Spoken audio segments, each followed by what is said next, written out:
bàbá mi kábíyèsí alájàṣẹ Oníkòyí abẹ́sọ̀ ti ló àjàṣẹ mo kí yín o, mo kí aṣojú National Assembly of Benin Republic Assembly National mo kí kí má bàa ṣolókọ yẹn pé ní kọ́tù kí ṣe bẹ́ẹ̀ ẹ̀fọ́ríjì mi. Mo kí aṣojú bàbá mi kábíyèsí ọ̀rọ̀ nílẹ̀ṣà bàbá wa ọba Akire ti Ifẹ̀, bàbá wa àwọn ọlọ́mọ kalẹ̀. Mo kí ọlọ́fìjì náà, bàbá wa ọlọ́fìjì àkànní ọlọ́fìjì mo kí yín àti gbogbo ẹlòkù tí mi lè máa dárúkọ lórí ẹ̀fọ́ríjì mi. Àwọn bàbá mi kábíyèsí níkàlẹ̀ láti lo mo kí gbogbo yín, ọba àṣà mo kí yín, kábíyèsí ọ̀rẹ́jẹ̀ mo kí yín, ogunba mo kí yín, kábíyèsí tọ́wé mo kí yín, mo kí gbogbo yín ẹ̀jẹ̀ ẹ̀fọ́ríjì mi lè máa ayín aṣojú ayín ọba wa ti ayín ọmọ ìyá wa tí ẹ jẹ́ ẹ̀gùn mo kí gbogbo yín náà, aṣojú tó fà mo kí yín, gbogbo ẹ̀yẹ lóye náà mo kí yín, ẹ̀yìn àfáà àtàbà ń kalẹ̀ náà mo kí yín, ẹ̀yìn aṣojú ìmọ̀ mo kí yín, ẹ̀yìn bàbá ayé àgbààgbà ti ìlú àjàṣẹ́ lé mo kí ẹ̀yìn náà, ẹ̀fọ́ríjì mi bí mo ṣe mo bá dé ẹ̀mí ọmọ yín mo ní kí n sọ̀rọ̀ díẹ̀ fún yín pé inú mi dùn fún bí ẹ ṣe jáde ní orí ọ̀rọ̀ Aebajiogbe. Bàbá wa kábíyèsí ti sọ̀rọ̀ púpọ̀ nípa Aebajiogbe.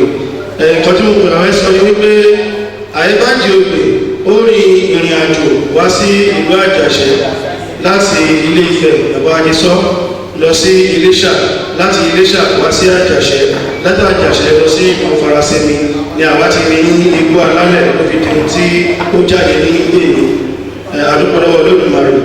Ẹ bá wo apá òsì mi nígbà yìí lẹ́yìn bàbá wa ṣọ́wọ́ lójú tí a mọ̀ ní òkèké, gbogbo àwọn tó wà lẹ́yìn wọn láti ẹ̀yìn àfáwà ẹ̀ gbogbo wọn bábátá ni akẹ́kọ̀ọ́ àti olùkọ́ Aebajiogbe tí wọ́n wá láti Nàìjíríà àti àwọn tó wà ní ìbàyìí.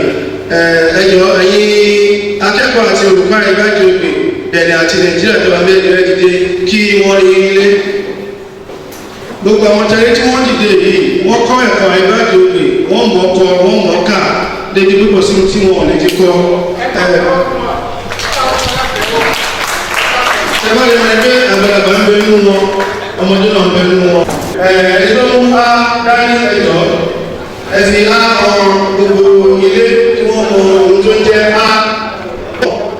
Bá ẹjọ́ ń bá jáde ti bá ọ̀nà, ẹjọ́ ń jì jáde. O gbè jí ẹ̀rọ bí ẹ̀sùn àti fa ti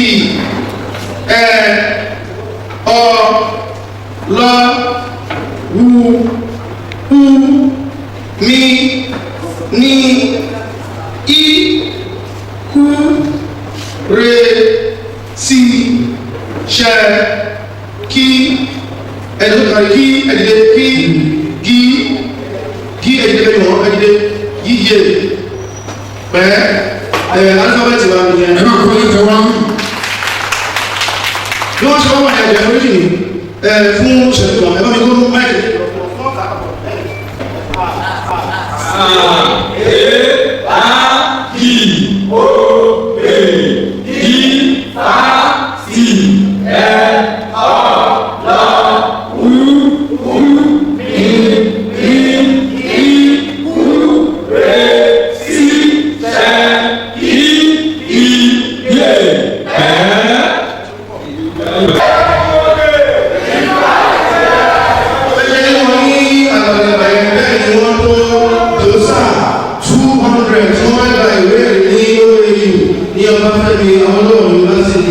On the 17th, the 6th,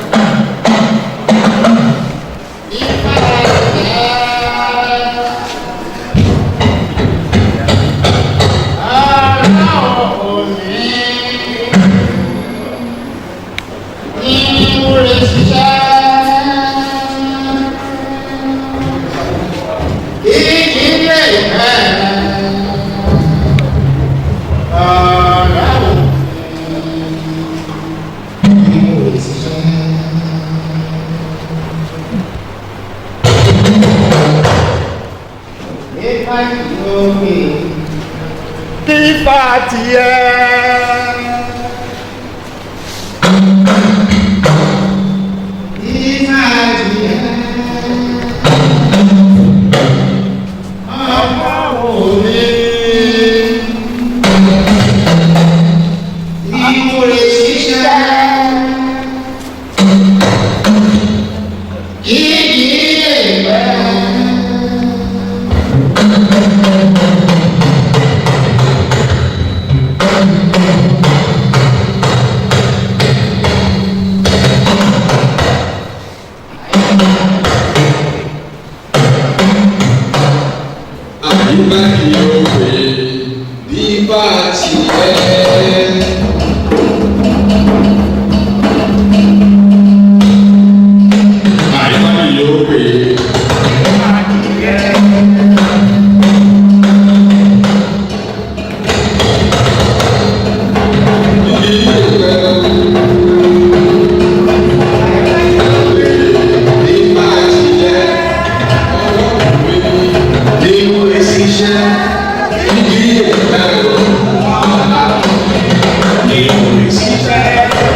Oduduwa ewa tó fi àmì ló dá lọ mẹ́kó mi tó lẹ̀ kaka yẹ ti ìlọ́dọ̀ mi máa ṣèwé mi máa lo èkejì mẹ́ alùpàgẹ́ Oduduwa yóò tó yà lọ mẹ́kó mi tó lẹ̀ tó lé owó.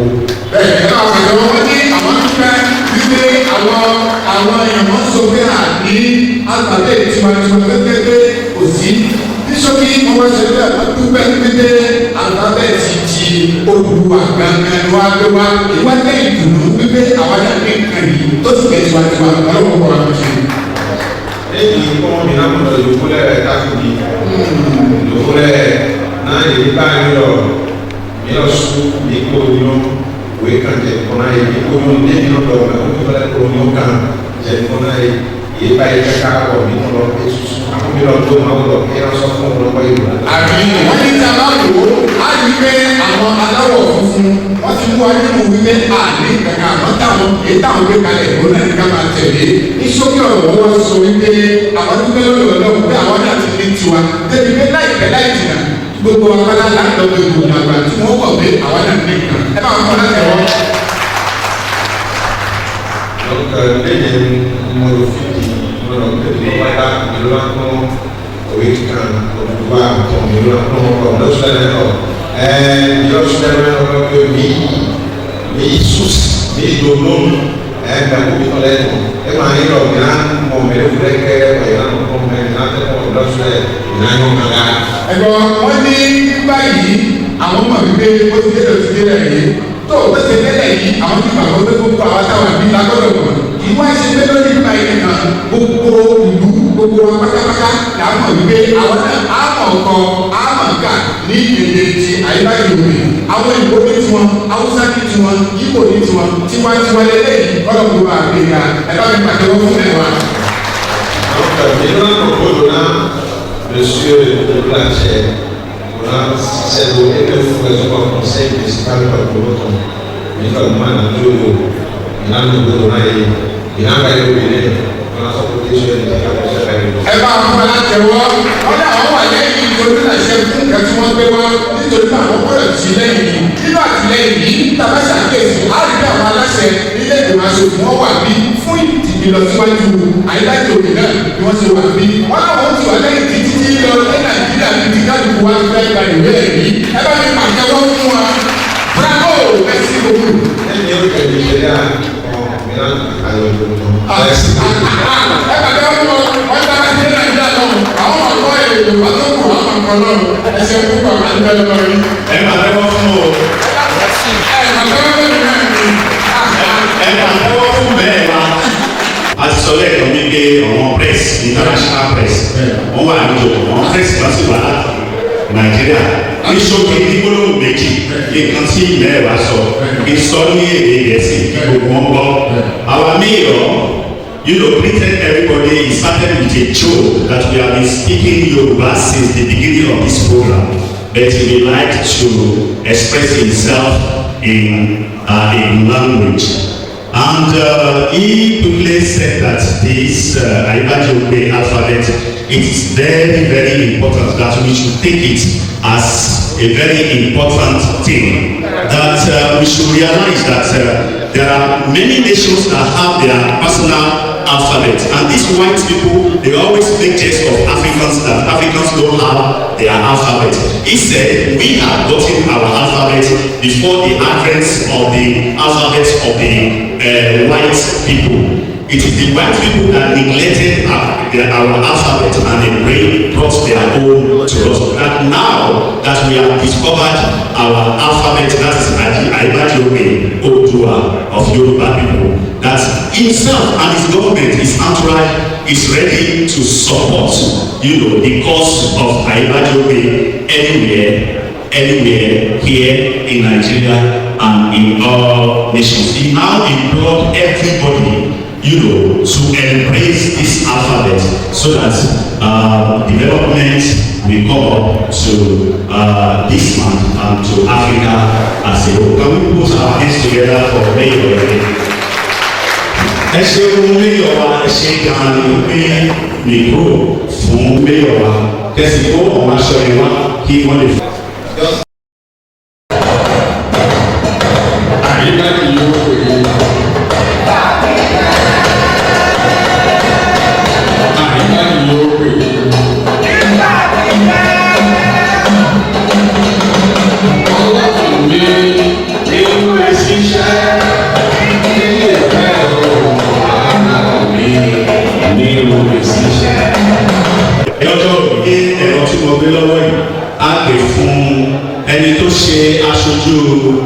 Président de l'Assemblée,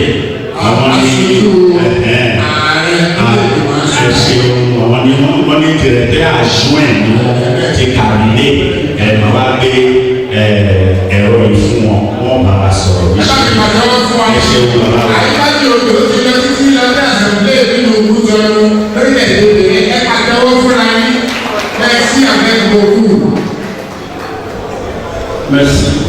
Merci. Ẹ ṣeun púpọ̀. Monsieur le maire de la ville de Porto-Novo, la ville capitale de notre pays, Aebajiogbe, Porto-Novo, ville Oduduwa. Messieurs les adjoints au maire de la ville de Porto-Novo, Majesté Aebajiogbe,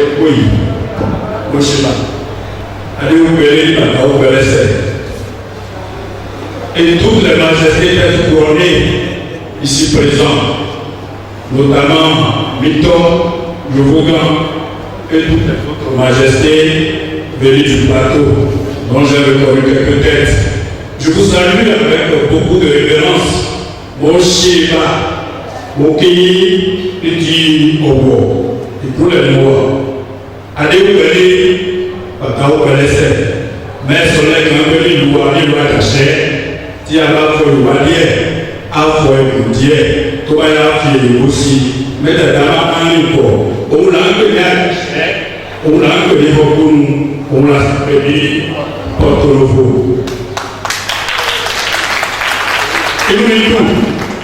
Inú mi dùn púpọ̀ tí mo wá síbí tí mo wá lórúkọ Ọ̀gbẹ́ni Àgbà, président de l'Assemblée nationale, Louis Bravo, tout le bonheur le mien de venir le représenter ici.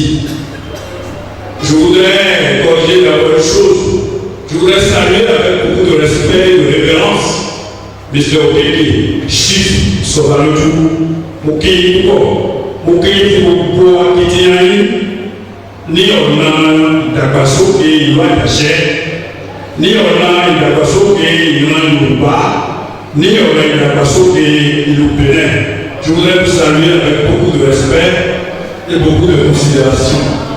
Donc je disais que je suis venu représenter le président de l'Assemblée nationale qui a beaucoup souhaité, au regard de l'importance de la cérémonie, au pouvoir de Babiloni, Ama Ekebejima, Ni Babili, Gouya, Ayokwasi, une obligation républicaine de dernière minute, avec eux malheureusement, il ne peut pas être avec mon majesté.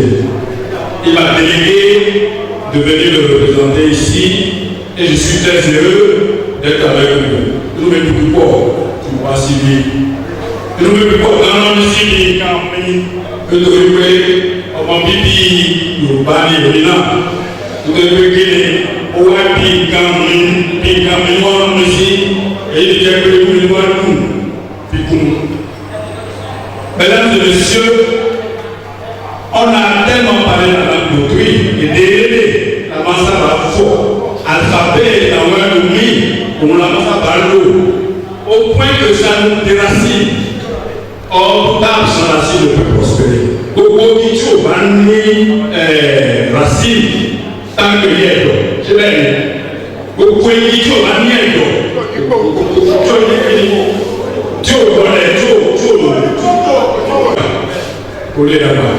et tout homme qui perd ses racines ne peut non plus évoluer.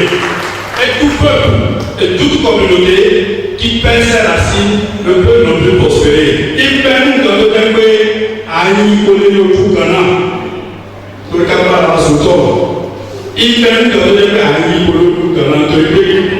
Taba vete, telomi la vete, taba veso, telomi la veso, taba vete ba, telomi la vete, taba vete ao, telomi la vete. Il n'y a pas de raison que comment ma quelqu'un m'a dit pour les autres que l'on doit nous les poux. Les piquets,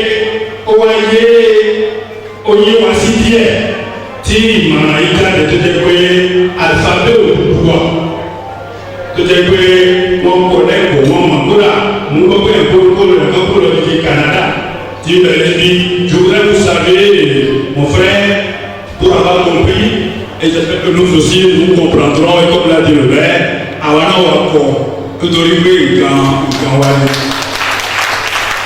Et par là, quand Wani, quand Takbeni, quand Takbela, on va ouvrir les babakés. On va parler de Wada Tchou, si puis quand là, chez Termi, il passe ọlọ́wọ́ bá tí wọ́n bá tilẹ̀ lẹ́yìn ló tù wá lẹ́yìn gbogbo májèmájè gbà tí wọ́n ń da ọlọ́wọ́ fún wa ṣe gbogbo ẹni tó ẹsẹ̀ mọ́ bàtà tí wọ́n fi wá ní pàtàkì jùlọ ọmọ ìyá tó kó Nàìjíríà ọlọ́wọ́ bá ló fi padà sílé ní ẹ̀ẹ́dẹ́gbàdé àpapọ̀ ọ̀sán báyìí.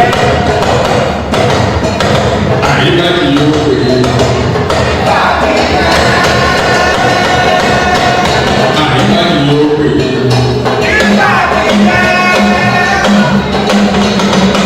ọlọ́run mi nínú ìṣiṣẹ́ ilé ìfẹ́ ọlọ́run mi nínú ìṣiṣẹ́.